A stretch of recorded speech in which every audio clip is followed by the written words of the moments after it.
Muhawe ikaze mwe mwese mudukurikira ku rubuga rwacu ruzwi ku izina Kubaturwa TV. Ubu ni uburyo bwaringanijwe bufasha abafite imitima itaryarya kwiga no gusobanukirwa ijambo ry'Imana. Uyu munsi dufite insanganyamatsiko igira iti: gusenga bituma uba inshuti y'Imana.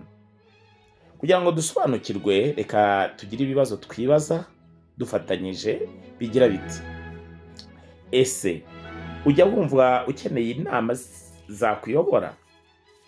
Ese ujya wumva ukeneye inama zakuyobora? Ese hari ibibazo ufite ukaba wifuza kubona uwagufasha kubikemura?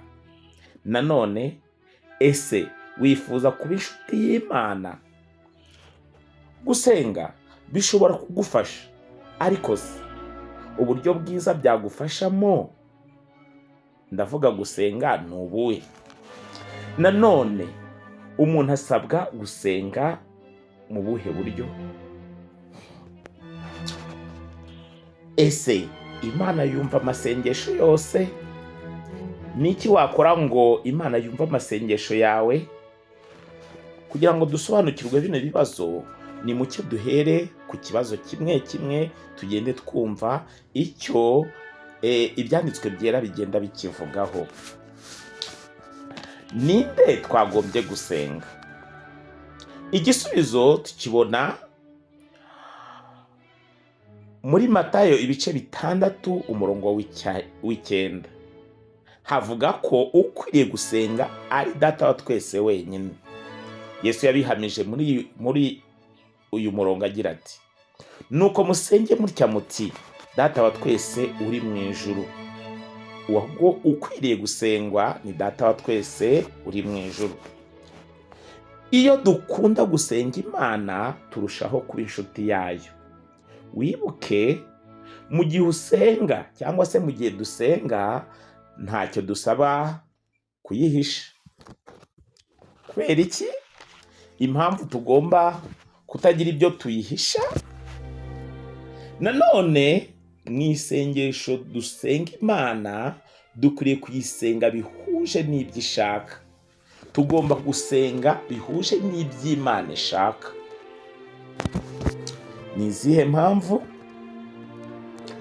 Muri Yohana igice cya 5 umurongo wa 14 haranditswe ngo: kandi iki nicyo kidutera gutinyuka imbere ye, nuko itwumva iyo dusabye ikintu nk'uko ishaka. Byumvikana ko iyo dusenze bihuje ni uko Imana ishaka, iratwumva. Yesu yaduhaye urugero rwiza cyangwa se uburyo bwiza dushobora kuvuga mu isengesho. Ese ni nko kuvuga ngo Yesu yaduhaye uburyo twakagombye kuba dusengamo, twifashishije ubwo buryo kugira ngo tubashe kugirana n'Imana imishyikirano duhuje n'uko yo ibishaka. Muri Matayo ibice 6 umurongo w'9 kugera 13 haranditswe ngo: nuko musenge mutya muti, Data wa twese uri mu ijuru, izina ryawe ryubahwe, ubwami bwawe buze, ibyo ushaka bibeho mu isi nk'uko bibaho mu ijuru.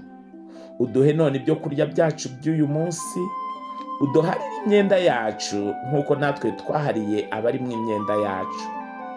Ntuduhane mu bitwoshya, ahubwo udukize umubi, kuko ubwami n'ubushobozi n'icyubahiro ari ibyawe none n'iteka ryose. Amen.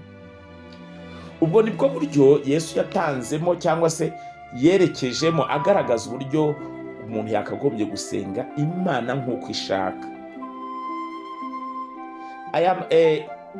Ubu buryo Yesu yaringanije cyangwa yatwerekereyemo, nibwo buryo ushobora kwifashisha usenga Imana ndetse ikabasha kugutega amatwi.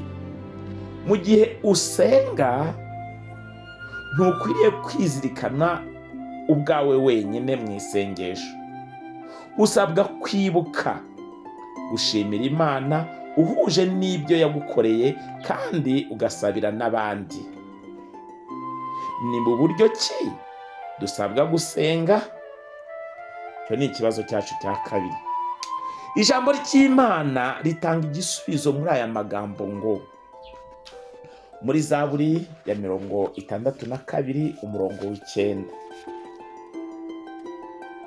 mw'abantu mwe mujye muyiringira, ibyo mu mitima yanyu mubisuka imbere yayo, Imana niyo buhungiro bwacu. Imana tujye tuyiringira kuko ni nayo buhungiro bwacu.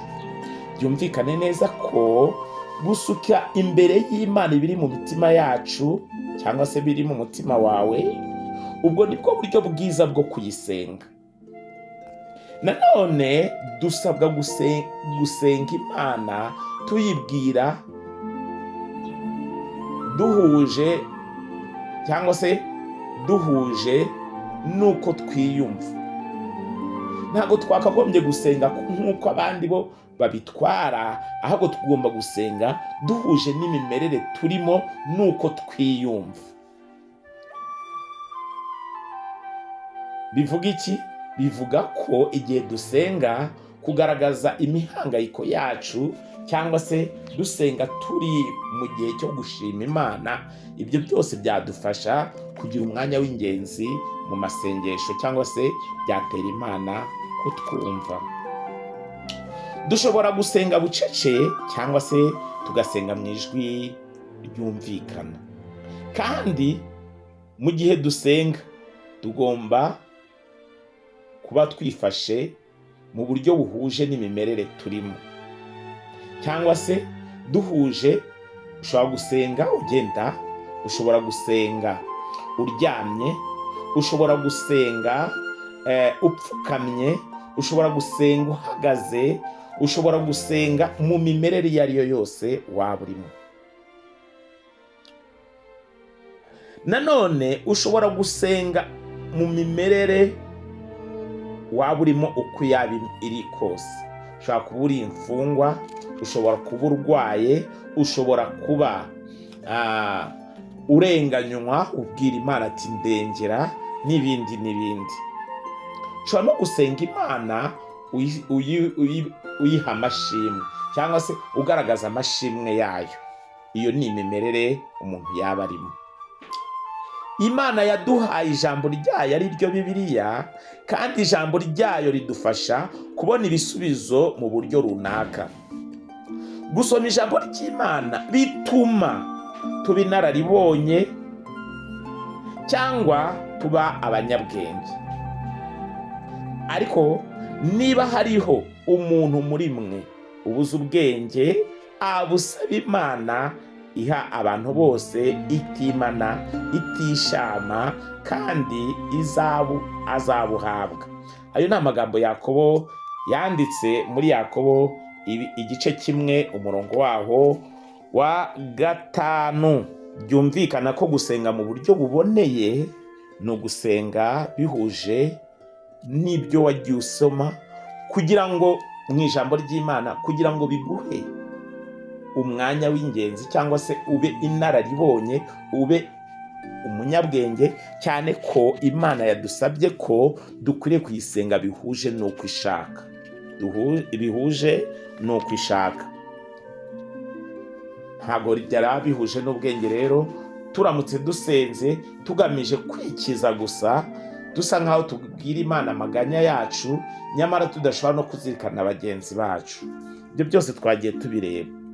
Twabonye ko gusoma ijambo ry'Imana bidushyira mu rwego runaka rushobora gutuma dusenga Imana mu buryo yemera.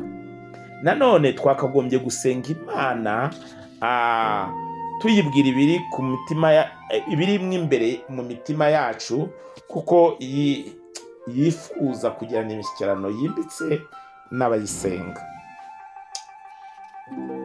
Duhuje rero n'iri sengesho ntangarugero Yesu yatwigishije, ni isengesho ntangarugero. Ntabwo ari ukuvuga ngo tuzahora mu magambo Yesu yavuze, ahubwo ibyo bidufasha kubona icyo nakwita uburyo bwiza wakagombye utwaramwo isengesho. Uburyo bwiza wakabaye utwaramwo isengesho. Aha Yesu yakoresheje amagambo ngo, Data wa twese uri mu ijuru, izina ryawe ryubahwe, tugomba kubaha izina ry'Imana, ubwami bwawe buze. Tugomba gutebutsa Imana tuyibwira ati ubwami bwayo nibuze, ibyo ushaka bibeho mu isi nk'uko biba mu ijuru, nk'uko Yesu yagiye abituteramo inkunga. Tugomba gusenga dusaba ko ibyo mu ijuru byasa n'ibyo mu isi, Imana ikavanaho akarengane, inzara, uburwayi n'ubwicamategeko ndetse n'urupfu. Tukifuza ko Imana yaza igakoraho Satani nk'uko yabikoze mu ijuru. Ibyo ushaka bibeho mu isi nk'uko biba mu ijuru. Nanone aha ngo uduhe none ibyo kurya byacu by'uyu munsi. Ijambo ngo uduhe none ibyo kurya byacu by'uyu munsi, twakagombye kuba dusaba Imana ibyo byo kurya tunazirikana ariko abandi. Ngo uduharire imyenda yacu nk'uko natwe twayihariye abarimwo imyenda yacu. Byumvikana ko gukoresha iri sengesho ni ukuhuza n'imimerere urimo. Ntabwo ari ukuvuga ngo ubwo nakoze icyaha reka nkoresha iri sengesho biratuma wenda Imana ibasha kunyumva. Oya, ahubwo niba koko ukora ibihuje n'iri jambo, atari ukuryumva gusa wishuka, ahubwo ugakora ibisa naryo, ukagira impuhwe, ukababarira abandi.